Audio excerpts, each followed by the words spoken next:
Sunday का दिन रहता है। संडे वाले दिन पूरी ऑल इंडिया ओवर में वेन्यू चलते हैं। क्या चलते हैं? वेन्यू चलते हैं और लोग खुशी खुशी आते हैं। कैसे आते हैं? जैसे हम बहुत सी ऐसी संस्थाएं यहाँ सत्संग होते भी नहीं होते हैं। उस सत्संग में बताओ लोग जाते हैं कि नहीं जाते? yes. खुशी खुशी जाते हैं वहां पे। घर के कितने काम भी छोड़ करके वहां वो लोग जाते कि नहीं जाते? yes. चाहे घर में कितने भी काम हो, कितने बिजी हो, चाहे कितनी भी प्रॉब्लम क्यों ना हो, तो मैं बोलता हूं कि वो लोग सत्संग में जाते हैं। सही है नहीं?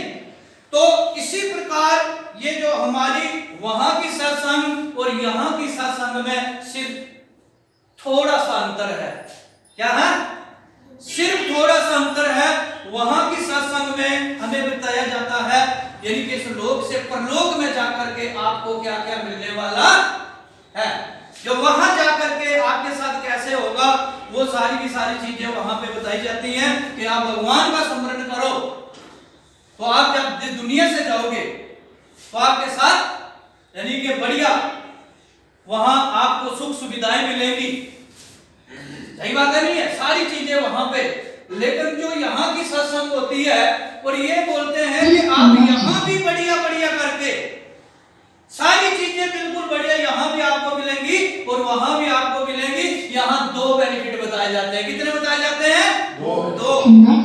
एक बढ़िया सूट बूट पहन करके आप इस सत्संग में आ सकते हो। कैसे आ सकते हो? बढ़िया डिसिप्लिन टाई पहन करके इस सत्संग में हम आ सकते हैं। बताइए बंदा बढ़िया लगता है कि नहीं लगता है? yes. कोई एक हमारे जैसे एक नॉर्मल इंसान को किसी को पैंट कोट और टाई पहना दो तो बताओ इंसान हीरो लगेगा कि नहीं लगेगा? yes. कोई भी बंदा उसको जाते हुए देखेगा कि नहीं देखेगा? yes. देखेगा ना।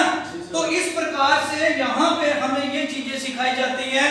और जो सत्संग में यही बोला जाता है कि आपने झूठ नहीं बोलना है, चुगली किसी की नहीं करनी है, निंदा किसी की नहीं करनी है। क्या यही बातें बताई जाती है कि नहीं बताई जाती हैं? yes. आप शराब मत पियो, आप दारू मत पियो, सही है नहीं? आप मीट मछली वगैरह ये चीजें मत खाओ, यही बातें बताई जाती है। कोई भी गुरु होंगे किसी भी, है कि नहीं? क्योंकि संस्था अलग अलग है। कोई राधा स्वामी के गुरु है, कोई निरंकारी जी के गुरु है, कोई नंदपुर साहब के गुरु है, कोई और भी बहुत सी संस्था ऐसी चलती है जिनके अपने अपने अलग अलग गुरु उन्होंने अपने अपने माने हुए। क्या वो गुरु यही बातें बताते हैं कि नहीं बताते हैं? yes. ये नहीं है। लेकिन मैं बताऊं यहाँ भी वो सारी चीजें सहज है। यहाँ सबसे पहले नंबर हमें बोला जाता है कि कभी भी झूठ नहीं बोलना भाई। अगर आप झूठ बोल करके इस काम को करोगे तो यहाँ से आपको कुछ भी मिलने वाला नहीं है। पहली बात ईमानदारी के साथ इस काम को करना है। किसके साथ करना है? अगर ईमानदारी आप यहाँ नहीं बरतोगे तो फिर भी आपको यहाँ से कुछ मिलने वाला नहीं है भाई। आप जैसे धीरे धीरे हम इसमें सिस्टम में आते हैं, बस स्टार्टिंग में कई प्रकार की इंसान को अलग अलग गलत आदतें लगी होती है। कोई दारू भी पीता है, कोई सिगरेट भी पीता है, कोई तंबाकू भी खाता है, या और भी कई प्रकार की गलत हैबिट जो हमारे अंदर आ जाती है। लेकिन मैं बताऊं जैसे जैसे बंदा सिस्टम के साथ चलता रहता है वो धीरे धीरे धीरे धीरे ये सारी की सारी आदतें हमारी गलत जो है खत्म हो जाती हैं। ये प्रैक्टिकली है। क्या ये खाली किताब में लिखी हुई बात नहीं है या किसी की सुनी सुनाई बात नहीं है, ये प्रैक्टिकली बात है। क्या है?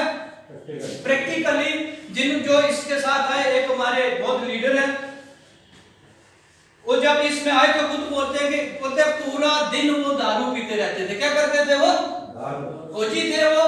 लेकिन उनका काम ये था, जब किसी ने उनको प्लान दिखाया तो उन्होंने बोला यार मुझे प्लान किसने दिखा रहा, मैं तो पूरे दिन टून रहता हूँ, मेरी बात कौन सुनेगा बता। लेकिन उन्होंने बोला अरे कोई बात नहीं है, टून रहते तो फिर क्या एक आईडी लगाओ। उन्होंने अपनी आईडी लगाई, बोला चलो आईडी तो लगा दूंगा और बोतल थोड़ा छूटेगी मेरी। लेकिन उन्होंने बोला चलो आप ट्राई करते हैं। ऐसे करते करते वो बंदा बिल्कुल आज वो दारू ही नहीं पीते। क्या नहीं करते? बढ़िया लग्जरी लाइफ जीते हैं। वो BMW गाड़ी में चलते हैं, बढ़िया 1-1.5-2 करोड़ का घर में रहते हैं, बढ़िया मान सम्मान इज्जत है। आज वो एक बड़े स्पीकर है। क्या वो बड़े स्पीकर? बताइए फर्क पड़ा कि नहीं पड़ा? yes. सही बात है नहीं है? तो इस प्रकार से इसमें जब हम आ जाते हैं, मैं बाकी बताऊं हमारे बीच में हमारे सारे हमारे मेंटर ही आते हैं, संजीव सर। नाम है, हरियाणा में रहते हैं, बहुत से लीडर वालों से मिले हुए। वो बीड़ी इतनी पीते थे, बोला बचपन में जब छोटे से थे उनके दादा से उन्होंने सीखा था बीड़ी पीना। कब से? उनसे सीखा था। उन्होंने बीमार हो गए, डॉक्टर ने बोल दिया कि भाई ये बीड़ी छोड़ दो नहीं तो आप मर जाओगे। बोला मर सकता हूं पर बीड़ी नहीं छूटेगी। भाई बीड़ी नहीं छूट सकती है क्योंकि बचपन से पीता आ रहा हूं मैं। लेकिन जब वो सिस्टम के साथ आए, कुछ समय चलते रहे, लेकिन आज वो बीड़ी नहीं पीते हैं। बताओ गलत हैबिट उनकी छूटी कि नहीं छूटी? ऐसे प्रैक्टिकली मैं आपको बहुत सी बताऊं, पूरे दिन बताता हूं, रात बताऊं, तब भी ये बातें खत्म होने वाली नहीं है। लेकिन एग्जांपल के तौर पे मैंने आपको दो ही बातें बताई है। इनसे हम मिले हुए हैं और इनको हम अच्छी तरीके से जानते हैं। तो इसी प्रकार यहाँ पे भी सत्संग में भी यही बातें बताई जाती है। और आप यहाँ से कितना आप अपना भला करके किसी दूसरे का भला कैसे कर सकते हो, वो भी यहाँ पे बताई जाती है। बताओ क्या लगता है, इस सत्संग में दिल से आना चाहिए कि नहीं आना चाहिए? मैं बताऊं, वहां कोई बंदा एक नामी हो जाता है, नाम ले लेता है ना, वो अपने साथ पता नहीं कितने गांव के लोगों को नाम दिलाता कि नहीं दिलाता है? सही है नहीं है? लेकिन सेफ शाम में एक बंदा आईडी लेने वाला है, इसको नहीं बताऊंगा। सही नहीं है? इसको नहीं बताऊंगा। लेकिन ऐसा नहीं करना, सबको खींच के लाओ, तो आगे पूरा हल भर जाए। क्या हो जाए? लेकिन पहले ऐसे होता था कि नहीं होता था? इस हमारे इसमें खड़े होने की जगह मिलती थी हमें क्या? बाहर बंदे खड़े होते थे, लेकिन फिर भी दिल को थाम के बैठना है। क्या करना है? कभी कभी, क्योंकि हमारी सेठ साहब का जो मोटो है वो क्या है? डायरेक्ट दिल से, दिल से। उसके बाद में बिलीविंग एंड अचीविंग। अगर आपको बिलीव है आप अचीव करोगे, अगर बिलीव नहीं है तो अचीव नहीं करो। नहीं है तो हमें विश्वास रखना पड़ेगा। क्या करना पड़ेगा? विश्वास। यहाँ सबसे बड़ी बात यही होती है कि हमारा विश्वास टूट जाता है। हमारा विश्वास क्या हो जाता है?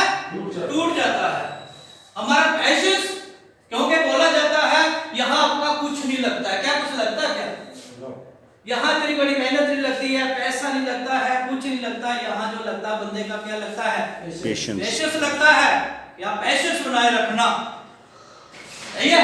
हम सब इस बात को सुनते आए, लेकिन वो पेशेंस कब रखना है ये किसी ने आज तक बताया क्या? किस समय पे? ठीक है नहीं है? लेकिन क्या है कि इस जो बिजनेस हमारा है इसको कैसे बताया गया है, ये किस तरीके से चलता है? जैसे ईसीजी चलती है। कैसे चलती है? ईसीजी किसने देखी है? सबने देखी हुई है ना? उस ईसीजी की कैसे लाइनें होती है? Up down up down up down up down. सही है? और इसी प्रकार से ये जो सेठ शॉप का बिजनेस चलता है इसी के माध्यम से चलता है। जब तो इसकी लाइन ऊपर जाती है सब खुश होते हैं। क्या होते हैं? सबको मजा आ रहा होता है, क्योंकि सबको चेक आ रहे होते हैं। क्या आ रहे होते हैं? हर चीज उसकी हो रही होती है। लेकिन भाई एक समय है, इसने नीचे तो जाना है। ये क्यों ऐसा है? अभी कोई बोले कि भाई ये ऐसा भगवान ने या किसी इंसान ने इसको क्यों बनाया, बात आती है कि नहीं आती है? हर चीज की वैकेंसी होती है। क्या होती है? वैकेंसी होती है कि नहीं होती है? पुलिस में चले जाओ, वहां कितने भर्ती किए जाएंगे? वैकेंसी के हिसाब से। जब वो देखेंगे ज्यादा लोग हैं तो उसकी थोड़े क्या कर देंगे, ज्यादा भाई उसके टेस्ट बढ़ा देंगे, कठिन वो डालेंगे, या और ऐसी डालेंगे। फौज में चले जाओ तो कहीं भी चले जाओ, वहां वैकेंसी के हिसाब से ही बंदे को रखा जाता है। तो आपको क्या लगता है कि डायमंड शिप की कोई वैकेंसी होगी क्या? बाकी वैकेंसियां सब इंसानों के पास है। किसके पास है? कोई भी बड़ा फौज का कमांडर होगा, पुलिस का कोई बहुत बड़ा अधिकारी होगा, जो कोई भी डिपार्टमेंट है उसका जो अधिकारी होगा उसके पास उसकी वैकेंसी है। लेकिन मैं बताऊं डायमंड शिप की वैकेंसी किसके पास है? ऊपर वाले के पास। बजाओ जोरदार ताली।